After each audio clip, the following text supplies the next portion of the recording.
Muchas bendiciones. Quiero introducir el siguiente video que verán.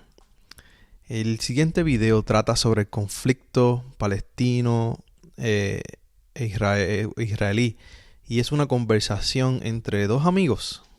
Luis es un estudiante doctoral, yo soy un estudiante doctoral. Estamos conectados y comprometidos profundamente con la academia y con la iglesia. Pero en esta ocasión estamos reflexionando como amigos en una conversación, ya que sobre este tema han habido muchas perspectivas, muchas controversias. Y queremos dejar claro que el propósito de nuestra discusión es una reflexión teológica entre amigos. De igual manera, eh, no somos expertos en el conflicto de Medio Oriente, ni lo pretendemos ser. Aunque Luis hizo una de sus maestrías, la hizo en el Estado de Israel y estudió varios cursos relacionados a ese tema. Eh, Mi perspectiva es tratar de traer una perspectiva pastoral en todo este asunto. Así que no somos expertos ni nos pretendemos ser, solamente reflexionamos juntos. Y con esto dicho, también queremos aclarar que no toleramos ningún tipo de violencia, sin importar de dónde venga. Y la violencia ocurrida, los actos terroristas, no estamos de acuerdo con ellos y no los condonamos. Solamente queremos conversar sobre este tema y ver el mismo tema de diferentes ángulos. Espero que disfrute nuestra conversación y que usted también se sienta como parte de nuestra familia. Bendiciones. Muchos saludos y bendiciones. Mi nombre es Reinaldo Gracia y estoy aquí con mi amigo y compañero Luis Quiñones Román y queremos hablar sobre este tema del conflicto de Israel y Palestina, una respuesta de la iglesia. Somos dos amigos, dos académicos y personas que hemos estado también conectados con la iglesia y queremos reflexionar un poco sobre este tema desde la perspectiva cristiana, bíblica y quizás una perspectiva también pastoral. Luis Quiñones Román es un estudiante doctoral de la Universidad de Edimburgo y está haciendo su doctorado en la Biblia hebrea. Además, posee un bachillerato o licenciatura en estudios bíblicos de la Universidad MIPA, también un bachillerato o licenciatura en estudios en Historia de las Américas de la Universidad de Puerto Rico y tiene una maestría en Divinidades del Seminario de Princeton. ¿Por qué escogimos hablar de este tema? La razón principal es que sabemos que hay un conflicto entre Israel y Palestina que lleva algunos días ya ocurriendo y hay muchas respuestas de la iglesia y hay muchas respuestas de los cristianos, hay diferentes perspectivas en las redes sociales, en nuestras iglesias, desde los púlpitos, aún se habla diferentes opiniones sobre este conflicto y nosotros queremos ofrecer también una perspectiva sobre este conflicto. Luis vivió 3 años en Israel, así que él sabe de lo que está hablando, no solamente por lo que ve en las redes sociales, sino también porque él vivió allí. Me gustaría, Luis, si tienes algunas palabras y comenzar nuestra discusión. Pastor Reinaldo, te doy gracias por la invitación, ¿no? Hacía bastante tiempo que no teníamos un cara a cara, ya que tú estás en Estados Unidos y yo estoy por acá por Inglaterra, y me da mucho gusto, ¿no? Volver a encontrarnos en este espacio y poder dialogar entre amigos sobre este conflicto que ya lleva más de 50 años, latente. Es para mí un honor, ¿no? Y para tu audiencia estar aquí compartiendo contigo. Y nos gustaría entrar de lleno ya al tema. Y Luis, si nos puedes contar o narrar la corta historia de una manera corta sobre este conflicto y por qué este conflicto existe. Bueno, primero que nada, lo que debemos de poner sobre el escritorio, sobre la mesa, es que yo no soy un experto en el tema del conflicto palestino-israelí, tampoco pretendo ser un experto sobre este tema. Sí llevé 3 años viviendo en Israel, experimenté algunas de las situaciones que se vive diario, ¿no? En Israel. También no es un issue o no es una... No, como cristianos no debemos tomar ningún side a favor o en contra de X parte, sino más bien entrar en una discusión para ver cómo podemos, ¿no? Desde nuestra perspectiva bíblico-teológica, entender toda esta situación. Habiendo dicho eso, yo creo que este conflicto no es algo que surgió la semana pasada o hace unas cuantas horas. Esto viene desde aproximadamente desde el 1947, cuando Inglaterra llegó o tomó posesión de la región de Palestina. Digo Palestina porque este nombre fue dado al territorio por los romanos cuando los romanos pues dominaban la zona. Anteriormente al el dominio, el control de los romanos, pues se conocía como el territorio de Israel. Los romanos, como bien dijera, le dieron el nombre de Palestina. Moving forward, antes de la llegada de los británicos a esta zona, esta región era dominada por el Imperio Otomano por varios siglos. Cuando el Imperio Otomano está en decadencia, la Alianza de las Naciones Unidas le dice a Inglaterra que tome el control sobre la región y en el 47 entonces se crea este movimiento para crear el Estado judío o los primeros indicios para crear el Estado judío. Tengo que mencionar que esto es un movimiento que ocurre o un plan que ocurre con el movimiento sionista del siglo XIX o mediados del siglo XIX en Inglaterra. Los judíos sionistas son los que empujan a Inglaterra a que entre en la zona de Palestina para entonces crear un pueblo, un estado para los judíos, una nación para aquellos que no tienen una tierra. Y es entonces, brevemente, esta es una descripción general sobre la situación de la región. Entonces, de modo para aclarar, ¿qué significa entonces ser sionista?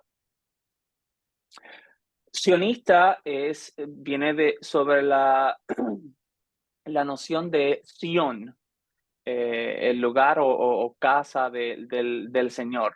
Y es el retorno a la tierra prometida. Esta es la idea breve, ¿no? de lo que hay detrás del movimiento sionista. Y entonces el pueblo de Israel, históricamente hablando, entonces volvió a ese territorio, pero ese territorio pertenecía a otras personas. Este territorio sí le pertenece a los palestinos.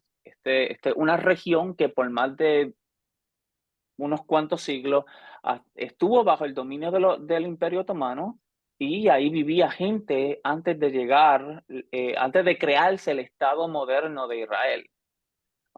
Recuerda que con la caída o con la llegada de los romanos en el siglo II, III aproximadamente, antes de la era común, los judíos fueron esparcidos por todo el mundo conocido de aquella época. Y la nueva generación de gente que llegó a habitar la zona no guardaban relación estrecha con los israelitas de aquel entonces. Cuando se crea el Estado moderno de Israel, ya había gente viviendo ahí, eran los palestinos. Y entonces Israel, a través de guerras o a través de conversaciones, movió a esa gente. ¿Qué fue lo que pasó? ¿Cómo Israel movió ese grupo de personas? Bueno, hay algo que debemos de tener en claro. Cuando hablamos de el Estado moderno de Israel, nos referimos, obviamente, al Estado de Israel. Cuando hablamos sobre Israel, en el contexto bíblico, nos estamos refiriendo al antiguo Israel que está dentro del marco de la Biblia hebrea. ¿Cómo entonces el Estado moderno de Israel desplazó a los habitantes de esta zona, de esta región? Pues uno de ellos es a través de guerra, a través de el apoyo de Inglaterra y a través del apoyo, obviamente, de los Estados Unidos. De lo contrario, no se hubiese dado el desplazamiento de tantos palestinos. Y eso a través de los años, en esa frontera entre Palestina e Israel, ha habido entonces diferentes conflictos. Yo no diría, bueno, ha habido una serie de conflictos, pero todo parte del conflicto inicial en el 47, cuando las Naciones Unidas promovió la creación del Estado judío. También Inglaterra le prometió a los palestinos crear un Estado árabe, un Estado judío y un Estado árabe, un Estado israelí y un Estado palestino. En el 48, con la formación del Estado israelí, no se crea el Estado palestino y, como dirían en inglés, los palestinos fueron left behind. Y esto ha provocado una serie de altercados, tanto políticos, religiosos y económicos, en toda la región. Y este es el conflicto que hoy vemos, que es como cuando usted está utilizando, cuando está cocinando y usa una olla de presión, y la olla de presión está recibiendo calor. En determinado momento, esa olla de presión, entre más calor reciba, va a explotar en determinado momento. Y ese es el conflicto que hoy vemos hoy día. Esa acumulación de todos los distintos problemas que hay en la región, que hasta vemos ahora mismo cómo la zona está en guerra. El primer ministro de Israel, Benjamin Netanyahu, alias Bibi, declaró la guerra en contra de Gaza. Entonces, para entender un poco, el conflicto es la acumulación de muchas de las cosas que ya tú mencionaste, ¿cierto? O el conflicto ahora mismo es por tierra, o es un conflicto religioso, o todo está entretejido. Yo creo que es una acumulación de un sinnúmero de factores. Y uno de los principales factores es la posesión de la tierra. Supongamos, tú y yo somos puertorriqueños. Supongamos que tú, antes de salir de Puerto Rico, habías comprado un terreno solar. Creaste tu casa. Por cuestiones pues, de la emigración, etcétera, te moviste a otro país y ese solar se quedó allí. Luego entra, esto es de manera simplista y es más complicado que esto, pero para modo de gráfico, entro yo y tomo ese terreno, construyo mi casa, construyo mi familia a través de ese terreno. Luego, 20 años después, tú llegas y dices, esto es mío. Esto es mío porque hay un texto bíblico que dice que esto me fue dado a mí. Ahí está el problema. Por un lado, Israel y los judíos sionistas afirman que la tierra fue prometida al patriarca Abraham hace miles de años, y ese es el tratado o el testamento que ellos tienen para apoyar su movimiento sionista de ocupar a Israel y tener posesión de Israel. Por otra parte, están los palestinos que argumentan y afirman que ellos han vivido por siglos en esa región. Y ese es el problema. Las dos partes tienen legítima razón para ocupar el territorio. Uno a través de la experiencia religiosa y otro a través de las distintas generaciones de palestinos que han surgido en ese territorio. Entonces aquí que está el asunto. Nosotros como cristianos y cristianas que no somos parte de quizás del Estado de Israel o de Palestina, que estamos lejos de la región, ¿qué postura debemos tomar? ¿Qué debemos hacer nosotros como iglesia? Porque vemos que hay un grupo de creyentes que se alinea con el Estado de Israel, porque ellos hacen una conexión con el Estado de Israel y con el Israel de la Biblia que tú habías mencionado, y hay otro grupo de creyentes que miran al grupo de los palestinos como un grupo que está siendo oprimido y que se están haciendo muchas injusticias en contra de este grupo. Entonces, como creyente, ¿qué uno hace? ¿Qué postura uno debe asumir en cuanto a esto? ¿O qué es posible? Porque hay muchas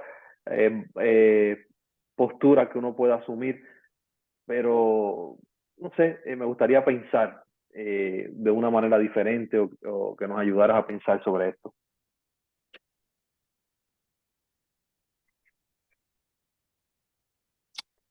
El problema está en tomar una parte, porque si yo digo estoy a favor de, automáticamente, by default, estoy diciendo estoy en contra de esta otra parte. Y nosotros no podemos como iglesia jugar a este jueguito de binary, de las cuestiones binarias. ¿Estamos a favor o estamos en contra? Yo creo que es mucho más complejo que eso. La iglesia, como cuerpo de Cristo, a mi entender, debe de buscar lo que dijo Cristo en Lucas, capítulo 4, me parece que es cuando él dijo que la misión era ir a los oprimidos, ir a los marginados, a los que no ven, darle vista, etcétera, ¿no? Yo creo que ahí está el meollo de este asunto como iglesia. Darle libertad a los cautivos, darle libertad a los oprimidos, darle vista a los ciegos. Y yo creo que ese debe ser el norte de la iglesia dentro de este conflicto. No apoyar a ninguna de las dos partes, sino buscar el mensaje de salvación, el mensaje de paz dentro de este conflicto, que es la encarnación del shalom en medio de este conflicto. La iglesia debe ser el tintero, me parece que el término, el estandarte, ¿no? de la paz para ambas partes, más allá de tomar el lado de o en contra de esta otra.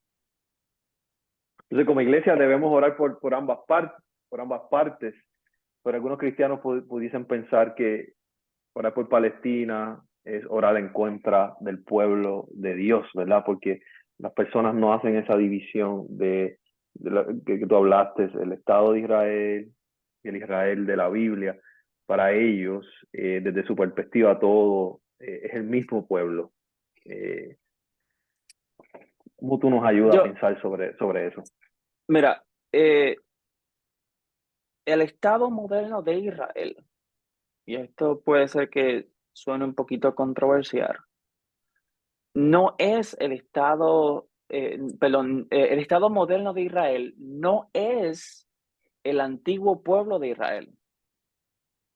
no son lo mismo, son dos cosas totalmente distintas. El pueblo de Israel está en el marco bíblico es distinto al Estado moderno de Israel. El utilizar el lenguaje del pueblo de Dios, yo me limito a utilizar ese tipo de lenguaje por la sencilla razón que dentro de mi concepción teológica, el pueblo de Dios es la iglesia. Y en mi lenguaje teológico, el pueblo de Dios es la iglesia y me circunscribo a ello. Argumentar que el Estado de Israel, el Estado moderno de Israel, es el pueblo de Dios, entonces, ¿dónde tú dejas a la iglesia? Yo por eso prefiero hablar con el término Estado moderno de Israel y el término y pueblo de Dios, circunscribirlo al marco eclesiástico y dejarlo ahí. No sé si. Sí, no, la idea, lo explicaste muy bien, la idea, pero como dijiste es un poco controversial. Para las personas que están acostumbradas a no hacer esa división y pensar que las dos cosas es lo mismo, se le va a hacer un poco, se le va a tomar un poco de tiempo procesar el concepto, ¿verdad?, que tú acabas de ofrecer.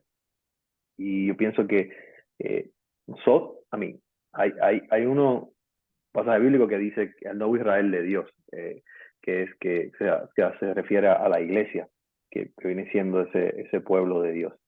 Ahora bien, vamos a entonces, este asunto, vamos a darle un toque más práctico, más o pastoral sobre este asunto. Yo creo, va a ser la conversación que he escuchado de ti y otras cosas que he escuchado en las redes sociales. Yo quiero ofrecer 3 puntos para nuestra audiencia en general que debemos cuidarnos, porque son peligros, debemos cuidar. Lo primero es juzgar con nuestras perspectivas, desde acá, con nuestra manera de ver el mundo, con nuestra cosmovisión. Yo creo que debemos ser cuidadosos cuando hablamos de este tema y juzgar desde nuestras perspectivas, sin entender la cosmovisión de ese mundo o de ese Medio Oriente en particular y de cómo ellos ven el mundo y procesan, ¿verdad?, las cosas que son diferentes y que hay muchas cosas que nosotros no estamos completamente, no entendemos completamente o quizás no hemos pasado las experiencias que esos grupos de personas han pasado. Así que jugar desde nuestra perspectiva tenemos que ser cuidadosos. Y lo segundo es simplificar el asunto. Es un asunto muy complejo que tiene muchos layers, ¿cómo se dice eso? Muchos, ¿cómo tú dices layers en español? Se me olvidó cómo decir. Niveles, etapas. Tiene muchos niveles, todo está mezclado, hay diferentes asuntos, hay asuntos políticos, hay asuntos religiosos mezclados también.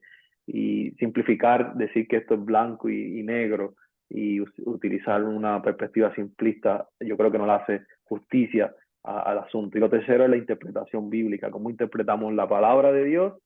Y hay personas que quieren específicamente decir, esto es lo que dice el libro de Apocalipsis, o esto es de lo que habló Cristo, o el fin está cerca por esta guerra. E interpretar la palabra de Dios utilizando estos conflictos, también hay que ser un poco cuidadosos con eso, cómo nosotros hacemos especialmente si queremos hablar de escatología, tratar de identificar estos conflictos y conectarlos a ciertos pasajes bíblicos.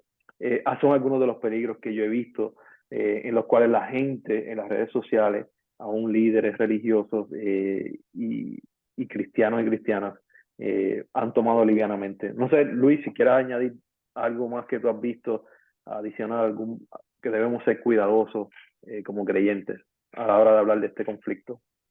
Yo creo que no ser ligero a tener una opinión sin haber entendido o tratar de entender la situación. Porque nosotros fallamos mucho si nos hacen una pregunta, ¿está a favor o en contra? Rápido, nuestra intención es estoy a favor de X persona o estoy a favor de X asunto sin tener un momento de reflexión y analizar la situación de acuerdo a nuestras capacidades intelectuales. So, el no ser ligero a emitir una opinión sin conocer el contexto del conflicto. Yo creo que esa sería mi salvedad. Y ahora pasando un poco, ¿cuál sería mi consejo pastoral? Como ustedes saben, yo soy pastor también. Me gusta no solamente traer estos temas y dejarlos en el ámbito teológico, filosófico, en el ámbito de la mente, sino cómo nosotros aplicamos esto a nuestra iglesia y cómo estos asuntos nos tienen que ayudar a repensar cómo hacemos ministerio y cómo pensamos acerca del otro o la otra.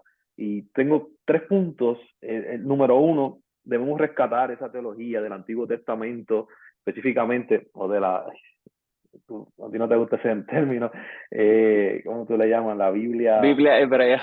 La Biblia hebrea, ese concepto en nuestro canon. Nosotros sabemos que tenemos el libro de Génesis y reconocemos ese Dios que es el Dios creador de todas las cosas. Ese es el número 1. Dios creó a todos y todas. Tenemos que tener eso en perspectiva, que el Dios es el creador de todo. Número 2, nuestro llamado como iglesia es orar por ambos, es orar por todas las personas en general, especialmente el pasaje de Lucas que Luis hizo referencia a aquellos oprimidos, aquellos vulnerables, aquellas personas que están en medio de todo este conflicto, que no se pueden defender o que no tienen a dónde ir. Debemos orar por todas las personas. Y número 3, investigar a profundidad lo que Luis mencionó antes de hablar o enseñar algo sobre el tema, especialmente si usted tiene un púlpito, usted tiene un estudio bíblico, usted tiene una clase, usted tiene una audiencia o aún a través de las redes sociales. Por favor, investiga a profundidad antes de hablar. No hable, como dirían mi abuelo, mi abuela, como el papagayo. Lo que usted escucha es repetirlo. Sino, tome un tiempo, trate de entender el conflicto, estudie, lea lo que usted pueda, lo más que pueda sobre el conflicto antes de emitir una opinión. Porque tenemos una responsabilidad delante de Dios y tenemos una responsabilidad a las personas que nos escuchan, que usualmente que si usted es un líder religioso, su voz y lo que usted diga tiene autoridad, y hay personas que no van a cuestionar eso, sino que van a repetir lo que usted dijo. Luis, si quieres añadir algo a uno de estos puntos. No, yo solamente lo que sí me gustaría añadir es que oremos por la paz de esta situación y que se resuelva a través de la diplomacia este asunto y que las dos partes puedan llegar a un acuerdo y que menos vidas sean afectadas por esta situación. Otra cosa que quiero añadir es, tenemos que ser cuidadosos a la hora de demonizar a un grupo en particular. Eso es bien peligroso. Cuando demonizamos un grupo, una raza, una etnia en particular, es muy peligroso. Como iglesia, nosotros debemos cuidarnos de eso. Especialmente desde el libro de Hechos, capítulo 1, capítulo 2, Jesús envía a todas las naciones a la iglesia. Y la iglesia también está presente en Palestina. Y la tendencia que yo he visto que ocurre en las redes sociales y lo que yo he podido escuchar en mis círculos de las personas que yo estoy conectada es la demonización del pueblo palestino, por un lado, y la exaltación o que los buenos de la película es el Estado de Israel. Entonces, como creyentes tenemos que ser muy cuidadosos con demonizar a un grupo específico, porque eso puede traer consecuencias graves. Y pensar también, yo sé que la tendencia es cuando pensamos en el pueblo palestino, que son dominados por la religión del Islam, también hay cristianos y cristianas allí presentes. Es un grupo minoritario, pero también hay presentes creyentes. Y la iglesia de Dios está presente también. La iglesia del Señor en general está presente también en el pueblo de Palestina. Entonces, como creyentes, tengamos cuidado con eso. y pensemos, ¿verdad? No, como dijo Luis, no juzgar ligeramente estos asuntos. Estos asuntos son muy complejos y nuestra meta debe ser que haya paz en la región y orar por todas las personas. Luis, si nos pudieras contar un poco acerca de tu experiencia vivida en el Estado de Israel. Allí viví por espacio de 3 años.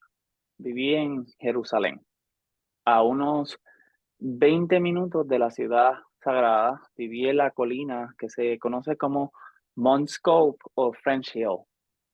Ahí es donde está ubicada la Universidad Hebraica, la Facultad de Humanidades, y la de Applied Science, creo que se llama también.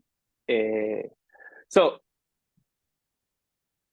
mi experiencia allí, estuve en esos 3 años que viví, fui detenido aproximadamente 5 veces, porque mi apariencia física es árabe. Y para aquel entonces yo tenía una barba mucho más grande de la que tengo ahora.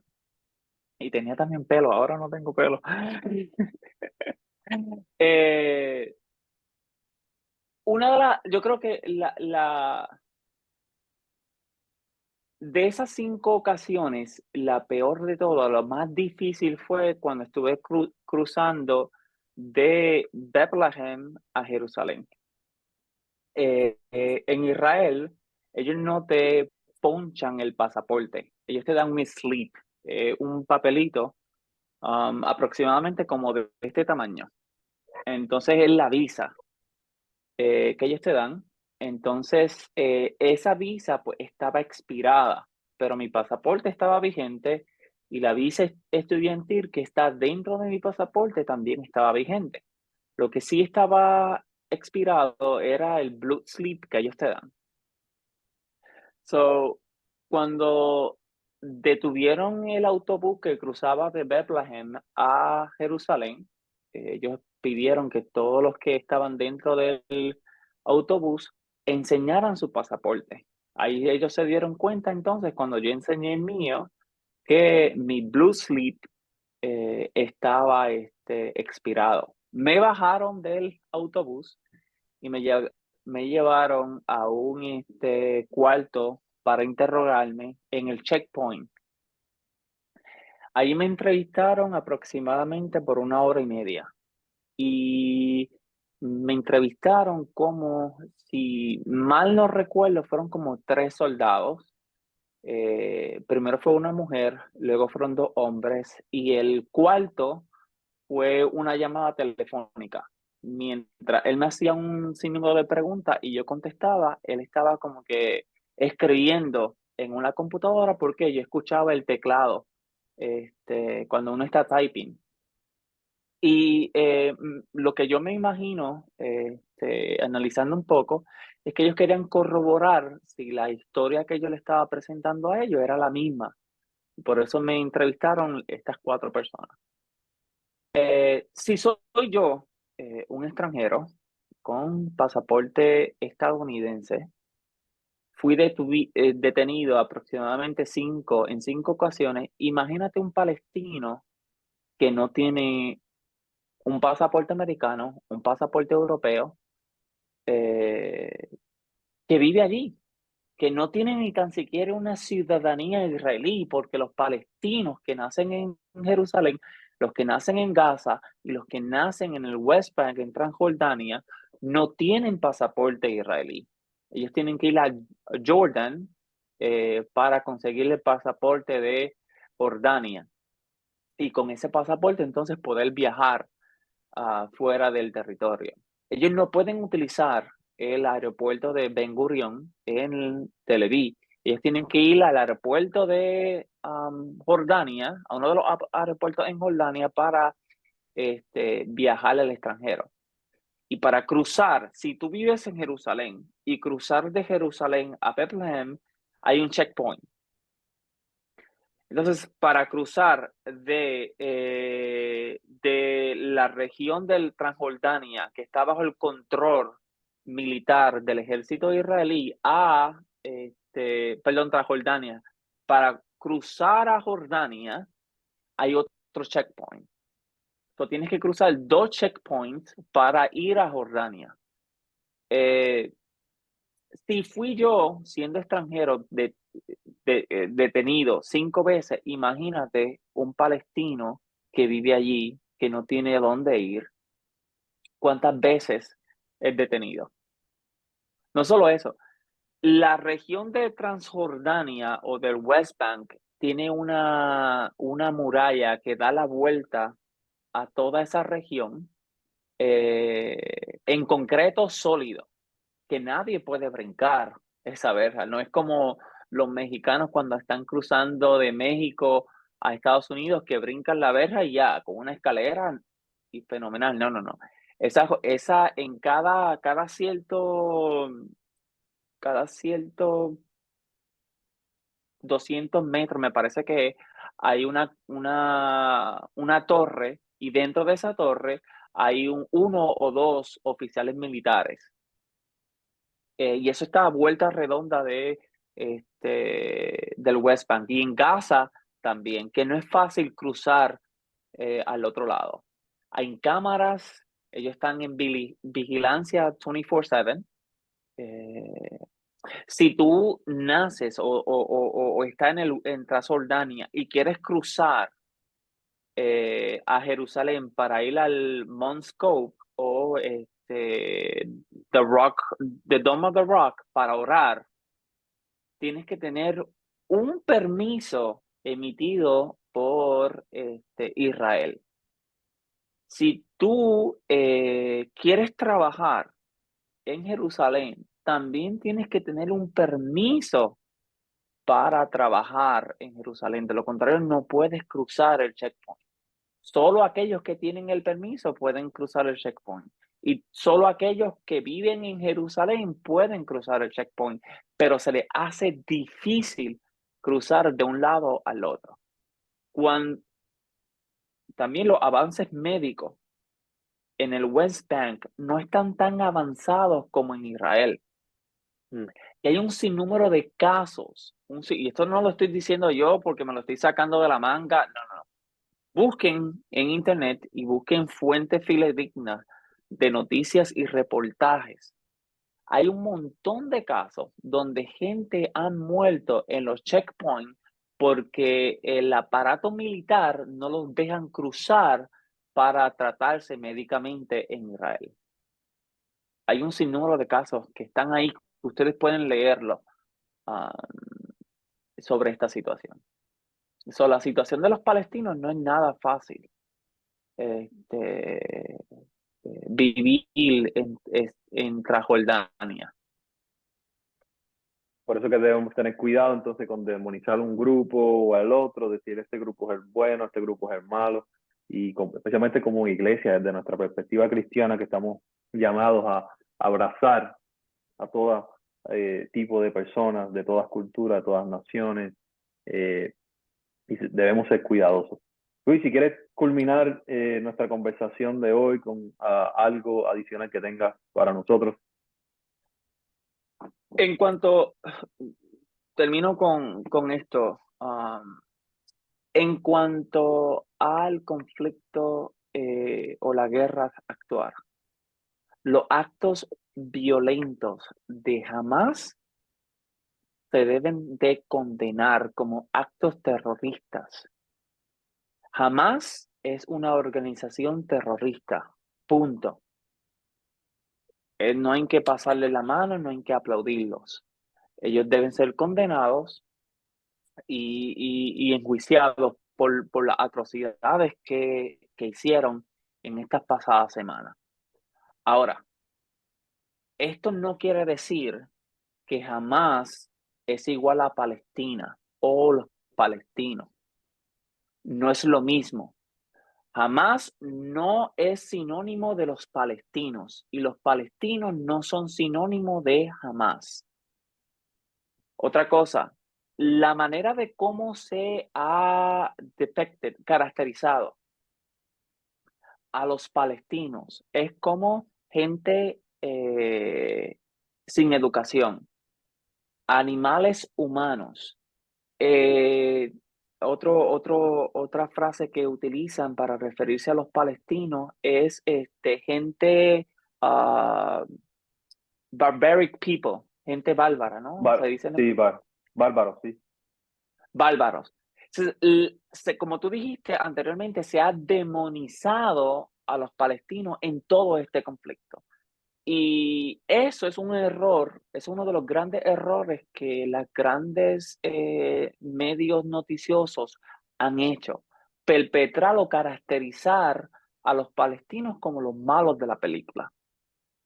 Volviendo al hecho de que si estamos a favor de Israel, entonces no somos antisemitas.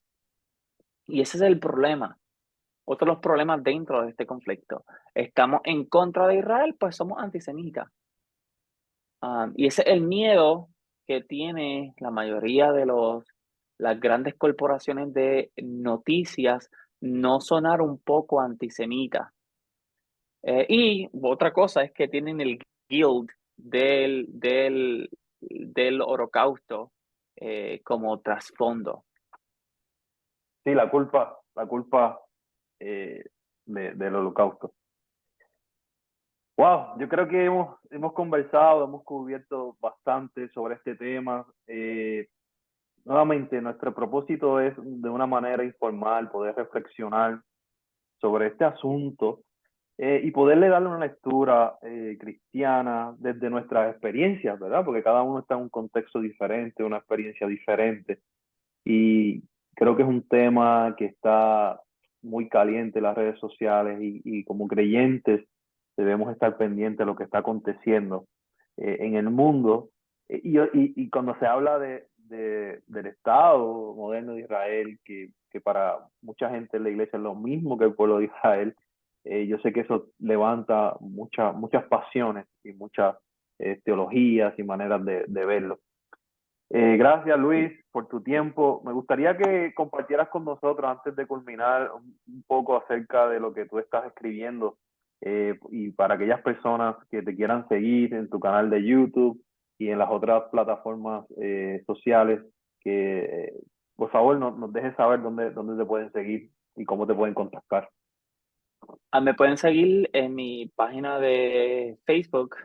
Se escriben Lewis QR, Lewi de punto S QR.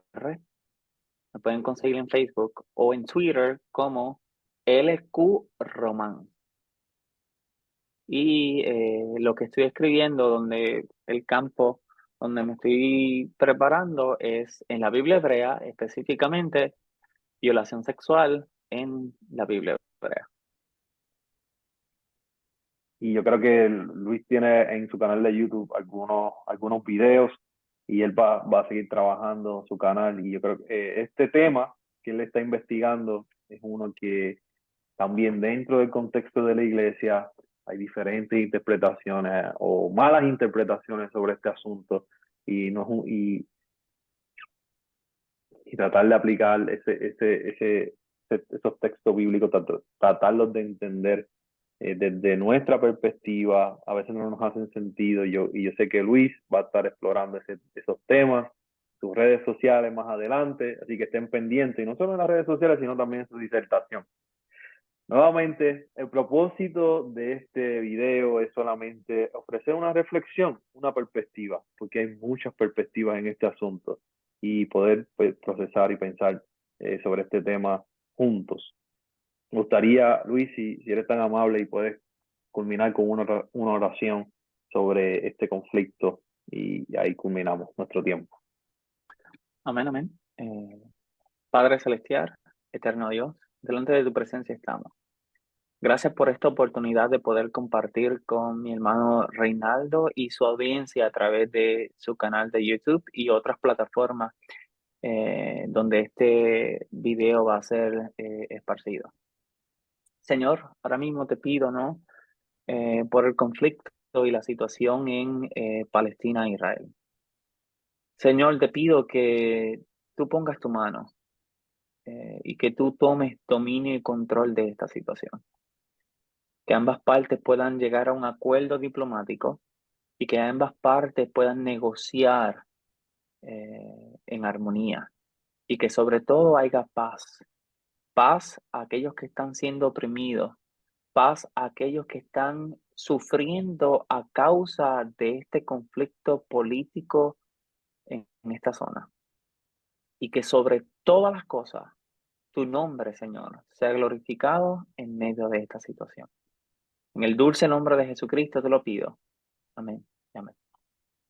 Muchas gracias por su tiempo. Espero que pueda compartir esta conversación que hemos tenido sobre este tema para que otras personas también estén informadas. Bendiciones.